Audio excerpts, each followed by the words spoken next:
Rendre service à Dieu en dehors de sa volonté parfaite. Amen. Rendre service à Dieu en dehors de sa volonté parfaite. Donc ce message est adressé de façon particulière à tout individu terrestre qui veut servir Dieu. Pour exemple, voici un homme qui dit à sa femme, fais-moi manger. Et la très belle femme prend tout son temps, tout son sérieux, tout son savoir-faire et tout son amour, et elle fait le plat. Elle est contente. J'aime bien le plat. Le monsieur arrive à midi. Je vais féliciter la dame, il s'assoit, il goûte et il rentre dans une colère pas possible. Pendant la nourriture, renverse les tables, casse tout, parce qu'il est fâché pour le plat qu'on lui a présenté. Amen. Amen. Quel est le cas, malheureusement, de tout humain qui veut servir Dieu? De tout humain qui veut servir Dieu. Maintenant, nous nous levons et nous lisons 2 Samuel 6, verset 6 à 7.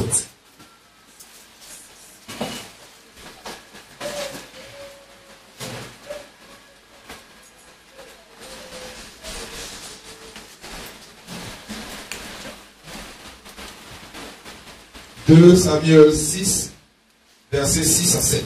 Oui. Lorsqu'il fut arrivé à l'ère de Nacon, Uza étendit la main vers l'arche de Dieu et la saisit.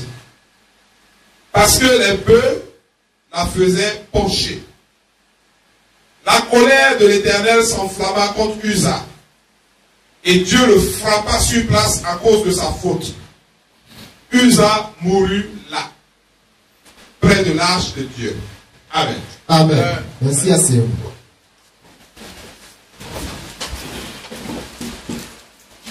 Le Dieu qui est le véritable et réel Dieu, le Seigneur Jésus-Christ, n'a pas besoin de l'intelligence humaine pour l'aider. Il n'en a pas besoin. Lecture. 1 Corinthiens 2,16. Notre Dieu, quand il veut faire sa chose, quand il veut faire son travail, il n'a pas besoin de l'intelligence humaine. 1 Corinthiens 2, verset 16. Car, Oui. qui a connu la pensée du Seigneur Qui a connu la pensée du Seigneur pour l'instruire? pour l'instruire? Or, Nous, nous avons la pensée de Christ. nous avons la pensée de Christ. Amen. Amen. Donc Dieu veut faire sa chose. Toi, l'humain, tu regardes, tu dis non, c'est mal fait. Tu vas l'aider. Il n'en a pas besoin. Amen. Il n'en a pas besoin. Acte 17, verset 24 à 25. Il n'a pas besoin de la main d'homme pour l'aider dans son travail. Oui, allons-y. Acte 17. Acte 17, verset 24 à 25. Oui. Le Dieu qui a fait le monde Uh-huh. et tout ce qui s'y trouve, étant le Seigneur du ciel et de la terre, n'habite point dans des temples faits de main d'homme. Amen. Amen. Il n'habite pas dans les temples faits de main d'homme. Donc en réalité, ce n'est pas l'homme qui doit tailler un temple. Or, dans la profondeur, c'est quoi?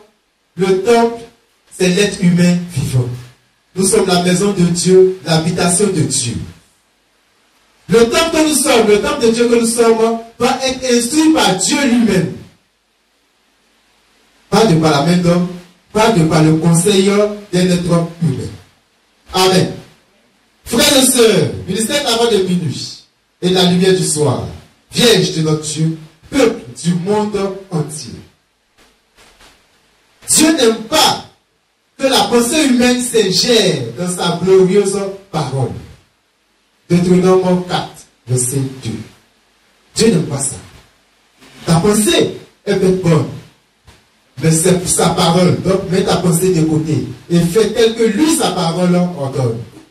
Deutéronome 4 au verset 2. Oui. Vous n'ajouterai rien à ce que je vous prescris. À ce que je vous prescris.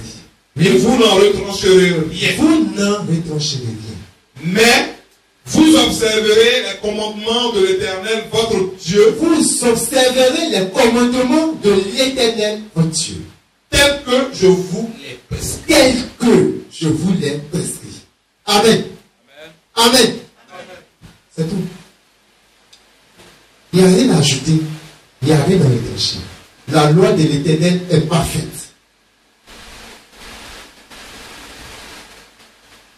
Ajouter quelque chose pour faire plaisir à un être humain, mais faire plaisir au plus grand nombre, non. Tu fais ça, tu deviens automatiquement ennemi de Dieu. Et quand tu persistes, Dieu se retire. Mais tu ne le vois pas, il est esprit. Tu ne veux pas conscient qu'il s'est retiré. Parce que souvent, quand Dieu se retire, il nous laisse des dons. Il ne se répond pas, c'est écrit. Hein. Dieu ne se répond pas de ses dons et de ses appels. Quand Dieu s'est retiré de Saül, il était toujours roi. Alors que Dieu s'est retiré. Il y a la guerre, il est mort. Amen. Que Christ nous bénisse. Frères et sœurs, ministère d'avant de minuit, lumière du soir, Vierge de notre Dieu, Père du monde entier, puisqu'il n'a pas besoin qu'on l'aide, asseyez-vous, merci. Il n'a pas besoin qu'on l'aide. C'est pourquoi il n'habite point dans les temples faits de mains d'hommes. Il n'habite pas dedans.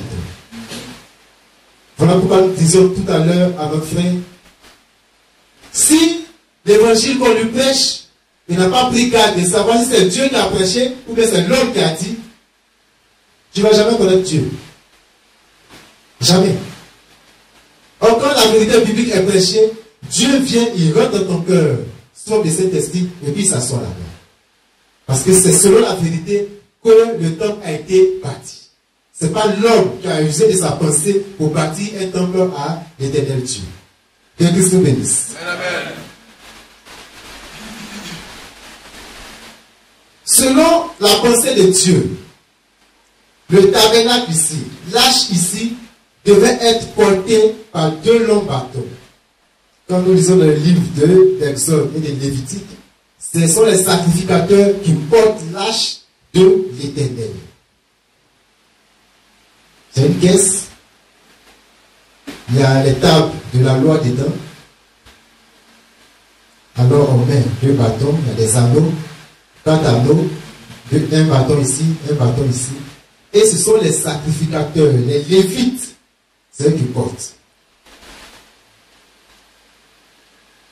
Les 4 Lévites qui portent l'arche typifient qui les 4 évangiles. Amen. Et l'arche en réalité est le livre de Actes des Apôtres. Amen. Donc, tout prédicateur dont l'évangile n'est pas conforme à ce que les apôtres ont fait, est-ce que c'est l'arche de l'Éternel qui transporte? Donc Dieu n'est pas dedans. Amen. Amen. Voilà pourquoi la religion n'a pas Dieu. Que Christ nous bénisse. Amen. Et les 2 longs bois typifient la croix de Christ. La souffrance ou l'évangile. Ça, c'était le plan de Dieu. C'était la volonté parfaite et positive de Dieu. C'est comme ça que Dieu avait ordonné les choses. Mais parce que le roi David, dans sa joie, il est tellement content. Il veut ramener l'argent à sa demeure. On a fait un char neuf. On a attelé des bœufs dessus. Et on a mis le char. On a mis l'argent sur le char. Le bœuf a commencé à courir. Le char a commencé à approcher. L'arche tombait. Alors Uza veut aider. Est-ce que ce que Uza a fait là, c'est mauvais? L'arche en train de tomber. Le monument saint en train de tomber. Il veut simplement aider pour ne pas que ça tombe. Dieu l'a tué. Amen. Souvent Dieu est bizarre. Oui, souvent Dieu est bizarre. Souvent on peut te donner un conseil. Alors que le conseil là, ça n'a rien à voir avec la Sainte Bible. Dieu va se mettre en colère. Or, la personne qui a donné le conseil l'a fait de bon cœur pour pouvoir t'aider. Amen. Voilà pourquoi notre Dieu nous dit, nous devons faire attention à tout acte que nous allons poser. Nous devons être sûrs que c'est écrit. Parce que nous sommes des chrétiens. Amen. Parce que nous sommes des chrétiens. Parce qu'ayant accepté de quitter la religion, la fausse doctrine, pour venir à la vérité biblique, Dieu nous marque de son sceau, qui est le Saint-Esprit. Donc on doit se référer à lui. Amen. Que Christ nous bénisse. Amen. Donc l'âge de Dieu tombe. Il va toucher. Dieu l'a tué. Il voulait rendre service à Dieu. Mais en dehors de sa volonté, Dieu dit, lui, son âge là, c'est les Lévites qui doivent toucher ça. Si ça veut tomber, laisse ça tomber. Et c'est tombé, les Lévites vont venir soulever. Amen. Que Christ nous bénisse. On peut acclamer le Dieu de la Sainte.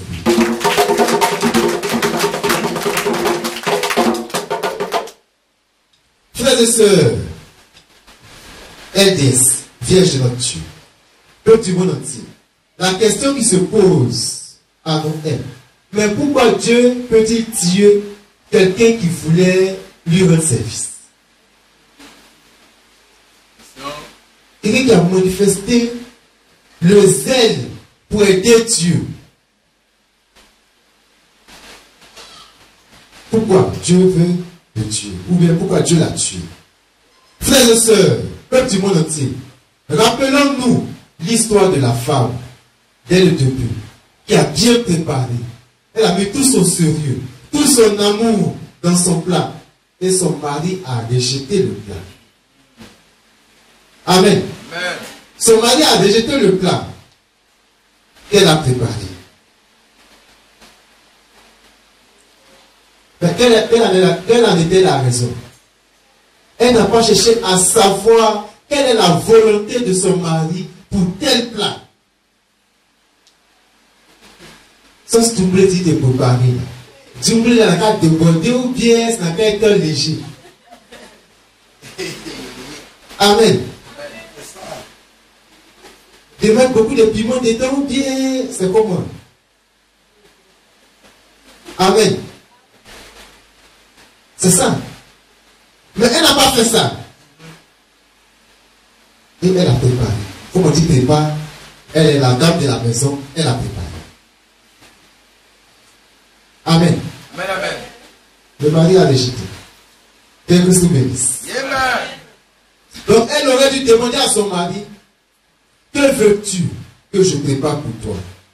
Pour que celui-ci lui donne les détails de ce qu'il veut. Ce que lui, il veut. Amen. Amen. Ce que lui, il veut. Or, la volonté de mon Père est que quiconque voit le Fils croit en lui et la vie éternelle. Tu ne peux pas croire en Dieu et puis faire autre chose que ce que Dieu dit. Ou bien, frères et sœurs, on ne peut pas se taper la poitrine, je suis le MVM. Je peux faire autre chose. Quand le message passe, on est tous touchés. On est tout le temps touchés. Mais quand on arrive à la maison, on a oublié le message. Devant une situation donnée, on oublie le message. On fait quoi? C'est la chair qui prend le contrôle ou bien c'est l'esprit qui doit prendre le contrôle? Quand Philo dit la chair est faible, c'est quelle chair qui est faible? C'est toi qui es faible. Amen. Amen. Étant chrétiens aujourd'hui, nous ne nous appartenons plus nous-mêmes. Vous ne savez pas ça? On s'est vendu à Dieu et c'est fini. Notre liberté, c'est en Christ. Notre choix, c'est en Christ. Tous les actes que nous allons poser, c'est en Christ. Amen. Amen, amen. On peut acclamer notre Dieu. Donc, lorsque nous voulons servir Dieu, sans lui demander ce qu'il veut et comment lui rendre service, nous devenons le roi David, ayant trouvé que les hommes sont trop lents Ça c'est David. Il a trouvé que les hommes sont trop lents. On portait hache là, ils vont arriver à quelle heure? A trouvé un moyen moderne et rapide pour transporter le tabernacle de notre Dieu. Pour que cela aille vite. Et notre Dieu appelle ça le modernisme dans la religion se disant chrétienne. Amen. C'est le modernisme dans la religion se disant chrétienne. Frères et sœurs, peuple du monde entier, Dieu ne se modernise jamais. Jamais. Il ne change jamais. Ce qu'il a dit à Pierre, c'est la même chose qu'il a révélé à Paul. Il n'a pas changé. Amen. De sorte que Paul, qui était le second, il n'a pas marché à Jésus-Christ. Quand il a vu Pierre commettre une bêtise, il n'est pas conforme aux Écritures, il a repris. Amen. Il a repris. Il n'a pas eu honte de le reprendre. Donc si souvent on fait que c'est la parole, ça là, c'est pas bon. Amen. Amen, amen. C'est ça aussi l'amour. Parce que si tu ne me reprends pas, que dans mon dos tu parles, qui est coupable? On a répondre, qui est coupable? Je fais une faute. Je suis ton prédicateur, moi. Je suis ton frère. Je suis ta soeur. Tu n'es pas capable de me reprendre. Alors que tu as bien vu la faute. Et puis dans mon dos tu parles. Qui est coupable? C'est qui? C'est toi qui parles. Amen. Amen. Amen. Que Christ nous bénisse. Amen. Donc MVM, que je sois vivant, c'est notre quartier général qui parle. C'est à lui que Christ a parlé et il a donné ce message.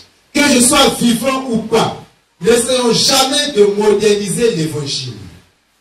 Refusons la phrase diabolique qui dit, tu sais, de nos jours, on est en 2022. Amen. Quand tu dis non, la Bible ne change pas, de façon bête et sauvage, ils vont te dire, mais est-ce qu'au temps de Paul, il prêchait un micro? Si toi tu prêches un micro aujourd'hui, ça veut dire que les choses ont évolué, donc on peut faire évoluer l'évangile. Non. Amen. Pourquoi tu ne marches pas pour aller de ville en ville? Mais c'est voiture que tu empruntes. Donc aujourd'hui, au lieu de se déplacer, aller vers l'eau, on peut prendre l'eau pour envoyer au lieu de prière et puis baptiser quelqu'un. C'est faux. Amen. C'est pas juste. Que Christ nous bénisse. Donc refusons la phrase diabolique qui dit, tu sais de nos jours, comme si Dieu n'avait pas prévu ce qui se passe de nos jours. Amen. Dieu a tout prévu. Comme si notre Dieu était surpris par le progrès, selon nous. Il n'est pas surpris. Amen. Mais toi, tout ce qui te demande, c'est de jouer ta part selon l'évangile. Amen. C'est tout. Joue ta part selon l'évangile. Si quelqu'un doit tomber, il va tomber. Mais toi, joue ta part selon l'évangile. C'est tout. Que Christ nous bénisse. Conclusion. Pour ne pas servir notre Dieu en dehors de sa volonté parfaite et positive, nous devons lui demander comment le servir. Amen. Comment le servir? Auquel cas, tu es dans sa volonté permissive. Or, sa volonté permissive ne rentre pas dans le royaume des cieux. Amen. Sa volonté permissive, ça ne rentre pas dans le royaume des cieux. Exemple, Abraham, tu vas avoir un fils. La promesse tarde. La promesse tarde. Madame dit, c'est vrai, Dieu a dit que tu vas avoir un fils. Je prends ça. Prends ma servante. Volonté permissive. Et servante. Et Ismaël. Ça ne rentre pas dans le royaume des cieux. Amen. Sa volonté parfaite, c'est avec Sarah, tu vas avoir l'enfant. C'est vous là qui êtes mon peuple. Ceux-là, ce sont mes créatures. Ils vont manger sur la terre, ils vont prospérer. Dans ce qui concerne le paradis, ils ne sont pas dedans. Amen. Alors nous ne voulons pas être dans ce lot-là. Donc conformons-nous à ce que Christ nous dit. Demandons toujours, Père, je fais comment? Père, j'avance comment? Père, il y a un blocage devant moi, je fais comment? Tu ne sais pas pourquoi il y a un blocage là. Il dit, patiente, il faut patienter. Amen. C'est pour sa gloire qu'il fait toutes choses. Amen. Donc nous devons lui demander comment le servir et avec quels moyens le servir. Ces moyens-là sont la sainte, merveilleuse et bienheureuse Bible. Notre Dieu l'a dit. Tout acte que le chrétien va poser, il doit avoir un référent, une référence biblique. Un fondement biblique. Amen. Même si l'homme animal regarde à ce qui est superficiel, ne comprend pas, mais toi tu sais que c'est un verset de la Bible que tu viens d'appliquer. Tu sais que c'est un message prêché que tu viens d'appliquer. Amen. Que Christ nous bénisse. N'essayons pas donc d'aider Dieu avec des moyens, des éléments, des pensées humaines qui n'ont rien à voir avec sa glorieuse parole. Que Christ Jésus, la parole faite chair, nous bénisse.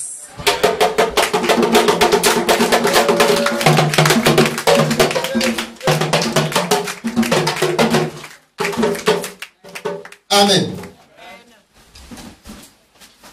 Asseyons-nous. Je vous laisse encore